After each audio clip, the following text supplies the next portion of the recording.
సమయంలో ఊరంతా చాలా నిశ్శబ్దంగా ఉంటుంది.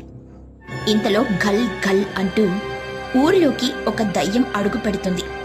ఆ దయ్యం చూడ్డానికి చాలా వికారంగా ఉంటుంది. అలాగే చాలా పొట్టి జుట్టు కలిగి ఉంటుంది.